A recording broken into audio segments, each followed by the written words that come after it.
I learned one thing that I'm glad is I learned that at a young age. I made, of course, nothing in my life was nowhere near perfect, but my point that I'm making is I actually learned in the 8th grade when I went in the 8th grade. That was it. After that, like especially like specifically a situation like that was it for that. I vowed out like never ever in history I will ever disrespect myself.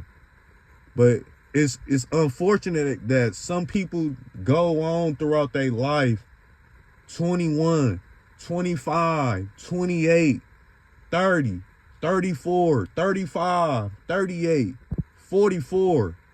Some people I know I know it some people viewers may think, oh, you just over exaggerating. No, I don't I have worked in companies at jobs where you have 50 to 55 or 58-year-old men or women chasing validation like a 19-year-old. So, in a sense, you can't really put the belt on the younger ones because you have the older ones that's setting bad examples for the younger ones. Because a 19-year-old would be thinking like, hell, my auntie that's 59 or 60 years old still trying to chase validation. What it like, move along what you talking about. You feel what I'm saying? Then you have men in their 50s. You think that was supposed to be leading, because men, we supposed to lead. You have men in their 50s still trying to chase validation like they in middle school, like they still in high school. Like, it's ridiculous. But I just needed to put this out because even though Above the Rim is a fictional movie, it has real elements in it that I feel that people can relate to and you can learn from. In the Bugaloo situation, it's one of those. It's like, man, like you put I just feel like he was a misunderstood guy that probably came from a messed up childhood with low self-esteem and needed the validation, chasing validation. The only true friend he had was Kyle. The Dwayne Martin character. Like when Birdie had humiliated him in front of everybody. If you watch the movie or watch a clip of it on YouTube, he was the only one that wasn't laughing. He didn't smirk not one time, nothing. He went after Bugaloo to make sure he was all right and told him like he should have stood up for himself. And all that. Kyle was his only true friend. That's the only one he should have been. Kyle is the only person Bugaloo opinions he probably should have cared about. Well, you really shouldn't care about nobody's opinion but yourself. But considering Kyle was a true friend and he never dissed him, he never tried to, how can I put it? Just because Bugaloo had made mistakes, going to juvenile detention at an early age, he not as smart as he wasn't as smart as Kyle. He don't have he was a solid basketball player, but he was nowhere near Kyle level, like D1 level. But Kyle never put him down. Kyle, like when they were shooting around the park, and Kyle told him like, yeah, if you practice and grind, you probably can play D1 with me. Like just put in the work. Cause that's what Kyle was about. Like he loved basketball. Like put in the work. You probably can do this. Like you ain't bad. You ain't garbage. He really wasn't. But yeah, like That's one of the things. Stop chasing people that tolerate you. Because that's what I call it. They really don't want to be around. They tolerate you. And you know when somebody tolerates you. I don't care what anybody say. You can try to psych yourself out about that. Whoa. Damn, that's a big... You can try to psych yourself out about that. But at the end of the day, you feel it. You feel it. You feel it in your being that somebody don't like you. They ain't feeling you. That's just like romantic relationships. That's just like a dude that a man that's getting used by a woman. Some women have game, but a lot of times the man just delude themselves. They believe that the woman really like them or whatever, but her actions show different. If you ain't breaking bread, she really ain't rocking with you. Oh, the only time she hits you up is when she hear about you got some money or whatever. Same for women. Like, it's not talked about a lot, but it be women that be paying for companionship themselves. Probably not necessarily going direct like men do, but basically paying for a man to stay, paying for a relationship. It's not talked about, but trust and believe. It's a whole lot of stuff that be going on. Trust and believe.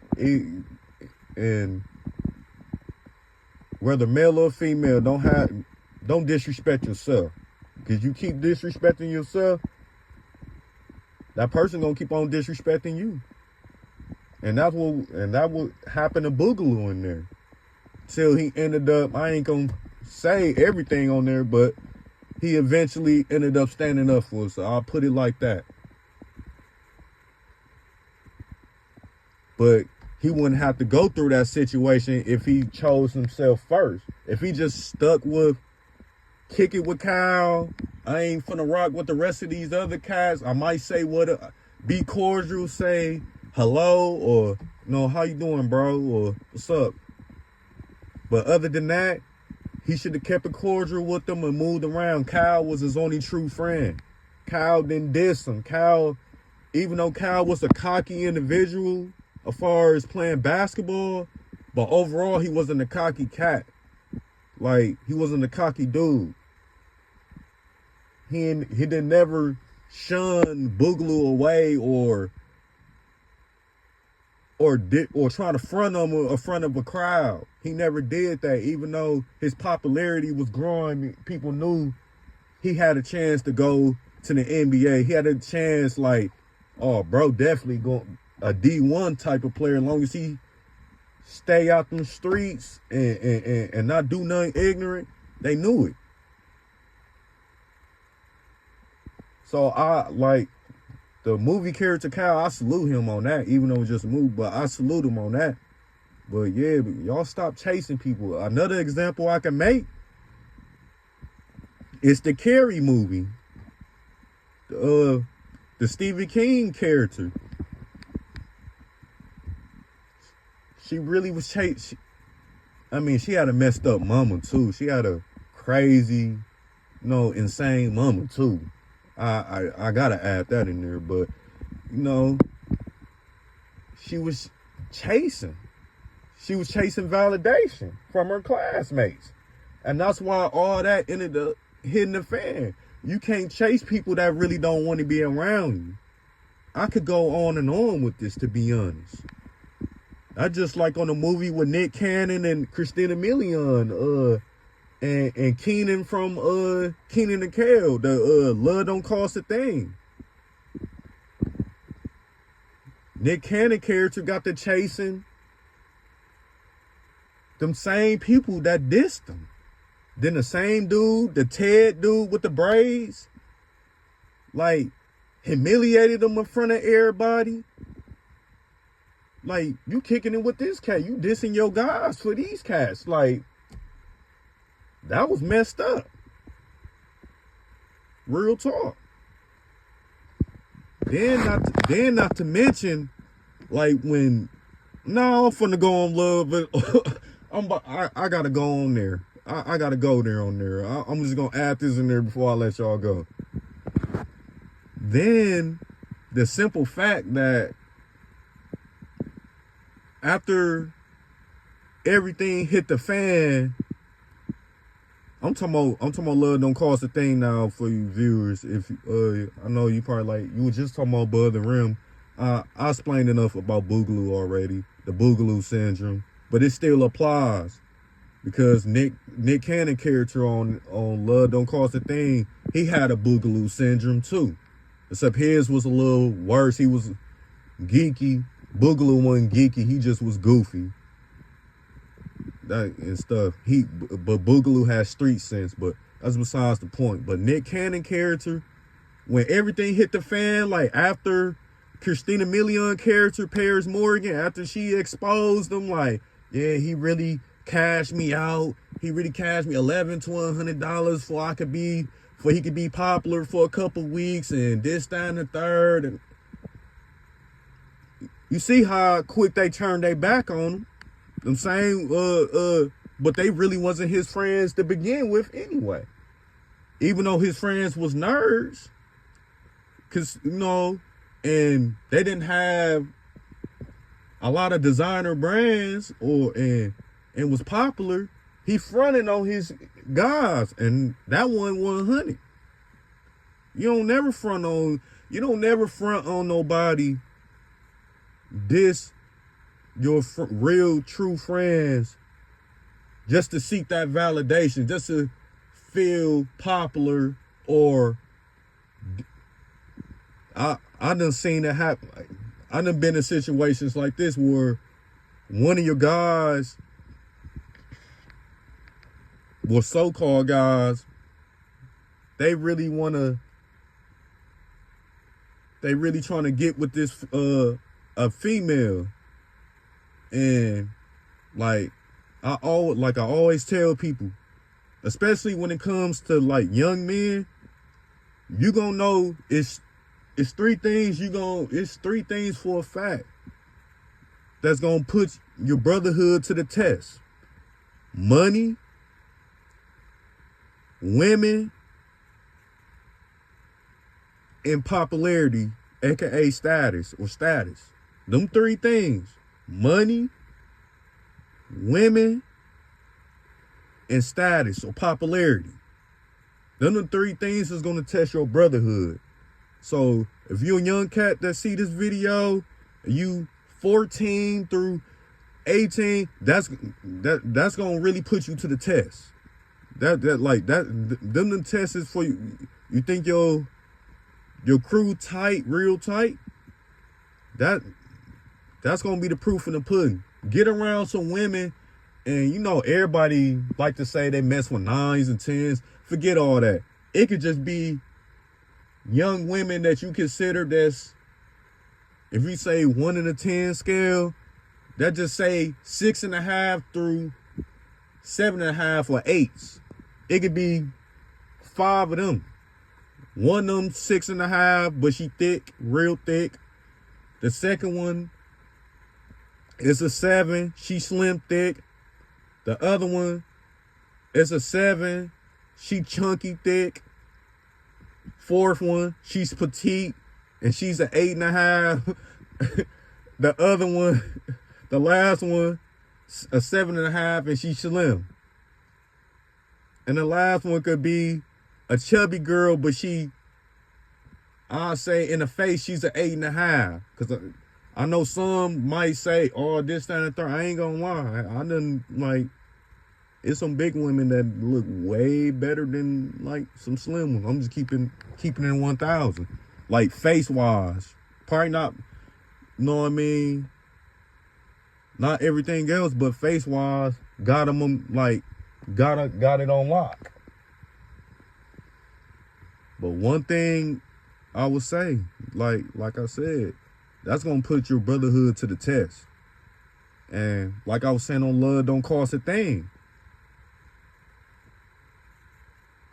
soon as everything hit the fan, them so-called friends, oh, they bailed out on him. Then the main one, Nick Cannon was trying to be tight with Ted, the one that mushed his face with the pizza. No, they get into it at the end of the movie. Towards the end of the movie. And you see one of the things he said on there. Oh, I've been waiting for this when Ted, when they was people was thinking Ted was about to whoop on Nick Cannon. Oh, I've been waiting for this. Like, so basically, like, he letting you know, even when you was popular, he wasn't rocking with you. He was just playing his position. He just wasn't going to rock the boat because it would have made him look like a hater. Like, you got to peep game. Like, real talk. You got to peep game. That's all that told me. Like, I remember the scene. I'm like, damn. Like, that's all he basically said. He was playing his position. He didn't want to look like a hater. Because you definitely don't want to look like most men. They don't want to look like a hater to women, at all. So the fact that he even said that out of his mouth is like, there you go. Like, he let you know. I mean, he already let you know